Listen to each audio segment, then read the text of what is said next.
अस्सलामुअलैकुम दोस्तों, क्या हाल है? खैरियत से हो? मज़े में हो गए आप तमाम लोग? उम्मीद करता हूँ आप सब खैरियत से हो गए। आज की जो वीडियो है वो है लवबर्ड्स के हवाले से कि हम बगैर डीएनए के पेयरिंग कैसे कर सकते हैं। आज हम बात करते हैं। वैसे डीएनए बहुत आसान तरीका है, ठीक है ना। उसमें तमाम मेल फीमेल का पता चल जाता है। जब बच्चा पैदा होता है उसके थोड़े दिन बाद जब उसके पितर आ जाते हैं तो बआसानी ईजीली पता चल जाता है कि ये मेल है या फीमेल है ये। अच्छा, आज जो वीडियो है ये उन लोगों के लिए है जो कि डीएनए अफोर्ड नहीं कर सकते। जैसे कि मिसाल के तौर पे फॉस्टर केयर बहुत से लोग लगाते हैं, वो बच्चे खरीदते हैं तो उसमें डीएनए मेल फीमेल का बड़ा कन्फ्यूजन होती है। तो ये वीडियो उन लोगों के लिए बना रहा हूँ, ये उन लोगों को बहुत फ़ायदा देगी इंशाल्लाह। डीएनए उन बर्ड्स का लोग नहीं कराते, जाहिर सी बात है। ग्रीन फिशर है जिसकी मार्केट वैल्यू 1500 से 2000 रुपये है। अब 600 रुपये का डीएनए करवाएगा वो, तो उसके पीछे बचता क्या है? 1200 रुपये का एक पेयर का डीएनए करवाता है वो, तो उसका जो है वो बहुत से लोग नहीं कराते। तो आज मेल फीमेल का भी बताऊंगा कि मेल फीमेल किस तरीके से कंफर्म किया जाए, ठीक है। और डीएनए किन के लिए बेहतरीन अमल है और वो लोग क्यों करवाते हैं। मिसाल के तौर पर कुछ लोग होते हैं जो बर्ड्स की हॉबी में हाथ हो गए पैसा देखकर कि इसके पास इतने पेयर लगे हुए हैं और वो बर्ड से इतनी अर्निंग कर रहे हैं। तो वो लोग क्या करते हैं, वो अपनी जान छुड़ाने के लिए डीएनए करवा लेते हैं और वो डीएनए ही मेल फीमेल खरीदते हैं ताकि वो सीज़न के अंदर ब्रीड कर जाएँ। 1 पेयर लें, 2 पेयर लें, 4 पेयर लें। लेकिन मेरा अपना ज़ाती मशवरा और ज़ाती तजुर्बा है कि इस लवबर्ड्स की फील्ड में आने से पहले ना कि आप इसको जान लें, इसको अच्छी तरीके से इसको सीखें। काम वो इंसान को सूट करता है और वो नुकसान नहीं देता जिसके बारे में उसको नॉलेज हो, ठीक है ना। अब मुझे किसी चीज़ के बारे में नॉलेज नहीं है और मैं उस काम में हाथ डालता हूँ तो मुझे टोटली नुकसान ही होगा उसके अंदर। अगर नुकसान नहीं भी होता तो प्रॉफिट भी सही तरह से नहीं होगा। बहुत से लोग इस हॉबी के अंदर आए हैं, वो आजकल बुरा भला बोलते हैं कि लवबर्ड्स में कुछ नहीं है। भाई, जब आप कुछ सीखोगे नहीं लवबर्ड से, लवबर्ड्स के मुतालिक दूसरों के रहमो करम पर रहोगे तो फिर तो ये हाल होना ही है। खैर, ये बहुत सारी बातें वक्त के साथ साथ होती रहेंगी। ये भी आज बताऊंगा मैं आप लोगों के डीएनए करवाने का क्या फ़ायदा और नई डीएनए करवाने का क्या नुकसान है। डीएनए करवा लेना चाहिए। वैसे महंगे बर्ड्स हैं आजकल तो अच्छे खासे, माशाल्लाह बहुत ज़बरदस्त कॉस्ट है बस बर्ड्स की। अगर मैं उसको बताऊं तो मुख्तलिफ प्राइस हैं। इसके अंदर लवबर्ड्स के अंदर तकरीबन कोई 50 किस्म की नस्लें हैं टोटल, अच्छे से ज़्यादा। और हर लवबर्ड्स के अंदर कोई ना कोई एक से एक वैरायटी है।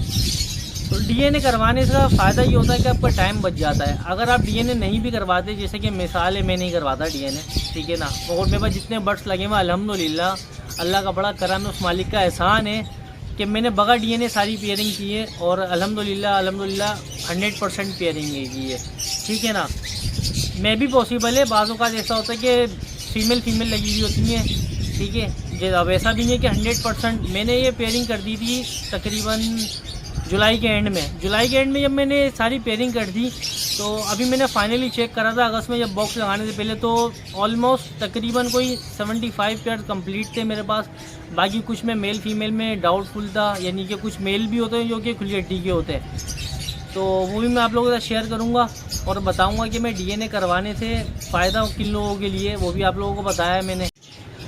अब देखिए, मैं आपको जो है मेल फीमेल का फ़र्क बताता हूँ। सबसे पहले एक बात नोट कर लें कि मार्केट से जब भी कोई बर्ड्स खरीदे ना तो उसका सबसे पहले ये उसका चोंच बीक जो है वो उसकी बिल्कुल पिंक होनी चाहिए। ये अडल्ट पीस की निशानी है। अब ये मेरे पास परसों से तैयार हुआ तकरीबन 12 मंथ का पीस है, सही है ना। अब ये फीमेल है ये, ठीक है। अब इसकी आँख देखें, ये स्प्लिट बर्ड्स है मेरा, तो इसकी आँख में डॉट हैगा। उसके बाद जब भी बर्ड्स खरीदें तो उसकी जो सेहत होती है, उसकी जो ये हड्डी होती है सीप वाली, ये बाहर की तरफ ना हो, ठीक है ना, बिल्कुल हेल्दी और एक्टिव है। सबसे पहले बर्ड्स के हॉबी के अंदर आने ना, बर्ड्स पकड़ना सीखो आप, ताकि बर्ड्स के अंदर आपको पता चले, आइडेंटिफाई हो जाए कि ये बर्ड्स कितना एक्टिव है या नहीं है, सही है। सारी चीज़ें बाद में, पहले बर्ड्स पकड़ना सीखें आप, उसके बाद। अच्छा, अब इसमें मेल फीमेल का कन्फर्म, ये देखें, ये जो एक हड्डी है ना, ये आप इसकी हड्डी को हम ऐसे सीधाएंगे तो यहाँ पे 2 हड्डियाँ और होती हैं जो कि कील नुमा होती हैं ना, ठीक है। अगर हम उसके हड्डी के अंदर घेपेगा बहुत ज़्यादा तो वो फीमेल है। आपकी उंगली मेरी ये फीमेल हैगी तो ये मेरी उंगली बिल्कुल इजीली जो है वो आसानी से पूरी उसके अंदर जा रही है उंगली, ठीक है ना। ये दोनों हड्डियों की गैप के अंदर ये मेरी उंगली बैठ जाती है जाके, तो ये फीमेल है। अच्छा, फिर फीमेल लुक वाइज जो है ना वो फीमेल भी बिल्कुल अलग ही पता चल जाती है क्योंकि इसकी जिसामत अलग होती है। अच्छा, इसका अब ये देखिए फीमेल है कैसे पंजे खोल के बैठी है, ठीक है ना, मेल की निस्बत। अब मैं आपको मेल भी दिखाता हूँ कि कि मेल में और फीमेल में दोनों में इसकी जिसामत देखें कितनी बड़ी, और इसका फीमेल की ना ये देखें साइज़, ये इसकी टांगे हमेशा फीमेल जो है वो टांगे खोल के बैठती है क्योंकि ये फीमेल है ये। अब ये देखें ये मेल है, ये पट्टा मेल है मेरे घर का, इसकी ये एज 7 मंथ है, ठीक है ना। अब इसके अंदर जो है वो सबसे पहली बात तो मेल की निस्बत और फीमेल की निस्बत मेल का साइज़ जो है ना वो थोड़ा छोटा होता है, ठीक है। छोटे से मुराद क्योंकि मेल स्लिम टाइप का होता है, फीमेल की जो जिसामत होती है वो थोड़ी चौड़ी होती है। अच्छा, इसके अंदर जो है ना मेल फीमेल के अंदर, इसके अंदर देखिए ये जो सीने की हड्डी होती है ना, इसकी बिल्कुल सीधे में आएंगे, बिल्कुल यहाँ पर 2 हड्डियाँ होती हैं लेफ़्ट और राइट, उन दोनों हड्डियों के बीच में जो है ना वो गैप होता है। अच्छा, वो अगर वो फीमेल के ऐसा होता है कि उन दोनों हड्डियों के बीच में अगर आपकी ये उंगली बैठ जाए तो समझ जाए वो फीमेल है, और जिसकी हड्डी ना बैठे, दोनों आपके ये चुपती भी हड्डियाँ ना ये दोनों एक साथ होती हैं, लेफ़्ट और राइट दोनों साइड पे होती हैं, तो इस मेल की जो है वो दोनों मिली हुई होती हैं, इस तरीके से हड्डियाँ होती हैं मिली हुई, और फीमेल की उसमें हड्डियों में इस तरह से गैप होता है, तो आपकी उंगली जो है इस गैप के अंदर ईजीली चले जाती है, तो फिर जो है वो आपकी फ़ीमेल वाज हो जाती है। अब ये मेल है ये, अब ये देखें फीमेल की और इसमें देखें दोनों में फ़र्क, ठीक है ना। ये टांगे जो है वो बिल्कुल गम गैप करके इस तरीके से बैठता है, और फीमेल की जो है वो इस तरीके से टांगे खुली होती हैं। तो मेल फीमेल में सबसे पहले ये है, ये फ़र्क आपको जान लेना चाहिए पेयरिंग लगाने से। अब रही बात पेयरिंग बॉन्ड करने की, तो पेयरिंग जो है वो बॉन्ड किस तरह से होती है वो भी मैं आपको बता दूँ। अगर तो आपके पास क्वांटिटी में बर्ड्स है ना, तो पेयरिंग करने का सबसे आसान तरीका है और 100% जो है ना वो ये तरीका कामयाब है। तो आपने करना पता है कि आपने करना ये है, मेरे पास जिस तरीके से पेयरिंग मेरे पास तो अल्हम्दुलिल्लाह अच्छे खासे पेयर थे, मैंने जो पट्टे रोके थे अपने पास उनकी पेयरिंग मैंने सबसे पहले तो इस तरीके से करी, मेल फीमेल कंफर्म करके 6 पीस मैंने एक जगह पे छोड़ दिए, नहीं 3 मेल 3 फीमेल, क्योंकि मैं वो तजुर्बा है, मैं इस हॉबी के अंदर आया, पहले मैंने इस हॉबी में बहुत नुकसान किया, फिर जब तक लोगों ने बताया कि यार ये जब तक तुम बर्ड्स पकड़ना नहीं सीखोगे तो आपको जो है वो पता नहीं चलेगा कि बर्ड्स है क्या चीज़, कि आप जो चीज़ ख़रीदने जा रहे हो मार्केट से कि वो सही भी है या नहीं। तो बात समझ में आई, फिर हमने जुस्तजू की, बर्ड्स पकड़ना सीखा, तो वाकई में जब आपके पास हेल्दी और एक्टिव बर्ड्स पकड़ोगे तो आपको जो है वो पता चल जाएगा कि यार जो मैं चीज़ दे रहा हूँ वो बहुत एक्टिव हैगी, और ख़राब बर्ड्स भी पता चल जाएगा कि यार अक्सर देखा होगा जाल वाले बर्ड्स खरीदते हैं, वो बस ऐसी आपकी केज से निकालते हैं और वो बोलते हैं ओके होता है, डाल देता है, भाई ये आपकी नज़र में वो सही है लेकिन उनकी नज़र में वो ख़राब है। क्यों? उनको पता है कि इस बर्ड्स के अंदर इसका जो इसकी सेहत है वो इस काबिल नहीं है कि मज़ीद ये सर्वाइव करेगा ये। तो इन चीज़ों का ख्याल रखें, ठीक है। मैं उनके ऊपर निशान लगा के छोड़ता था, ये जो 3 मेल छोड़े 3 फीमेल, तो सबकी जो है ना डिफरेंट निशान लगे होते थे। अभी ये पेयर मैंने छोड़ दिया वरना मैं आपको दिखाता। अब ये दोनों जो है वो साथ बैठ रहे हैं, एक दूसरे के खुजा रहे हैं, एक के जो है बाजू पे निशान लगा हुआ और एक के सीने पे निशान लगा हुआ है। ये बेसिकली 6 पीस थे, एक साथ डले हुए थे।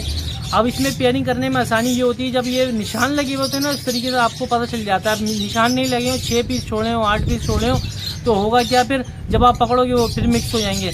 अब आपने वॉच करा अपने बर्ड्स के अंदर, एवरी के अंदर बैठे हुए, आपने देखा कि यार ये मेल ये इसके सीधे हाथ के बाजू पे निशान लगा हुआ, फीमेल इसके यहाँ निशान लगा हुआ, ये दोनों साथ बैठ रहे हैं, ये दोनों मेल फीमेल है या मेल मेल है या फीमेल फीमेल है। आप पकड़ के चेक करें, अगर आपको तजुर्बा है तो आपने देखा यार ये मेल और ये फीमेल है, तो समझ लें आपका पेयर बॉन्ड होना शुरू हो गया है, ठीक है। फिर भी अगर आपका पेयर नहीं लग रहा हो, मेल फीमेल कंफर्म है, तो आपको किसी दिन 1.5 बाई 1.5 के खाने के अंदर या आपके पास जो भी केज है उसके अंदर आपको मेल को छोड़ दें 15 दिन बॉक्स लगा के, और फीमेल को डालें उसी में 15 दिन बाद, तो अल्हम्दुलिल्लाह इस तरीके से भी पेयरिंग लग जाती है।